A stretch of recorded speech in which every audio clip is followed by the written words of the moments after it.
আজকে Indian bike driving থিওরিতে আমরা আমাদের বাইকটাকে রূপান্তর করে ফেলেছি পুলিশ স্টেশনে, যে পুলিশ স্টেশনের ভিতরে সবকিছুই রয়েছে, যেমন কি পুলিশ, এনপিসি এবং কি জেলও। আরে যা যা, তোর কাজ করার আমার কোনো ইচ্ছে নেই, আমি অন্য কোনো কাজ খুঁজে নেব। গাইজ, আজকে তো আমার বস আমার মাথা একদমই গরম করে দিয়েছে, মাথা একদমই এমনিও গরম। আর গাইজ, এই গাড়িটাকে দেখো, মানে ভাই বেশি করতেছে। দাঁড়াও, আমি এই গাড়িটার অবস্থা খারাপ করতেছি। প্রথমে আমি তোকে বাইর করি। ভাই আমার গাড়ির পিছনে এসে লাগিয়ে দিয়েছে, দাঁড়া তুই আগে বাইর হ। বহুত গাড়ি নিয়ে ভাই বেশি করতেছে, মানে দামি গাড়ি দেখে তার জন্য কি আমাকে মেরে দেবি? যা, তোর গাড়ি এখন আমার হয়ে গেছে, পালিয়ে গেছে, ভালোই হয়েছে। আরে তুই এখানে কি দেখতেছিস? তামাশা দেখতেছিস? দাঁড়া, তোর আজকে আমি তামাশা বাইর করতেছি। এখন সবাই তোর তামাশা দেখবে। দাঁড়া, কোথায় পালাচ্ছিস? আজকে তোর আমি অবস্থা খারাপ করেই ছাড়বো। আজকে ভাই এরা আমার অবস্থা খারাপ করেছে না। গাইস, আমি এটা কি করে ফেললাম ভাই? বসের উপর মাথা গরম করে আমি ভাই একে মেরেই ফেলেছি। গাইস, এটা তো ভাই আমাকে এখান থেকে তাড়াতাড়ি পালাতে হবে। আরে গাইস, পুলিশও আসতেছে। গাইস, এটা আমি কোন বিপদে পড়ে গেলাম। আর গাইস, আজকে কিন্তু আমি আমার হেলমেটটা আনতে ভুলে গেছি, যার কারণে মনে হয় পুলিশ আমাকে দেখেও ফেলেছে। পুলিশ আমাকে একদম চারদিক থেকে ঘিরে ধরেছে। আমি ভাই তাড়াতাড়ি করে এখান থেকে পালানোর চেষ্টা করি। আর গাইস, আমার যদি নাম্বার প্লেটটা দেখে যায় তাহলে তো ওরা আমাকে ধরে ফেলবে। দাঁড়াও দাঁড়াও, গাড়িটাকে আগে সাইড করে নি। গাইস, এরা তো আমার সামনে চলে এসেছে। কোথায় পালাবো, কোথায় পালাবো? আর কোনোদিন হবে না স্যার, মাফ করে দেন স্যার, মাফ করে দেন। আরে তুমি ফ্র্যাঙ্কলিন না? হ্যাঁ স্যার।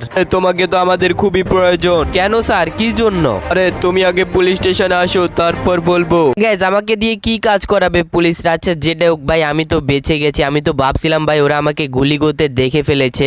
গাইস, তার জন্যই মনে ওরা আমার পিছু করতেছিল। আচ্ছা যেটা হোক, দেখি ওরা আমাকে কেন ডেকেছে, কি কাজের জন্য, আর দেখি ওদেরকে সাহায্য করতে পারি কিনা। আরে তুমি কনস্ট্রাকশন এরিয়াতে কাজ করো না? তুমি ফ্র্যাঙ্কলিন না? আচ্ছা যেটা হোক, শোনো, আমাদের একটা প্রয়োজনীয় কাজ রয়েছে। আমাদের শহরে প্রাইম মিনিস্টার আসতে যাচ্ছে পুলিশ স্টেশন দেখার জন্য। তো আমাদের এখানে তো পুলিশ স্টেশন আছেই। আরে এটা না, আমরা ওনাকে বলেছি আমাদের এখানে 2টা পুলিশ স্টেশন আছে, কিন্তু একটা পুলিশ স্টেশন আমরা তৈরি করি, আরেকটা টাকা খেয়ে ফেলি। এখন তোমাকে তোমার বাড়িটাকে পুলিশ স্টেশনে তৈরি করতে হবে।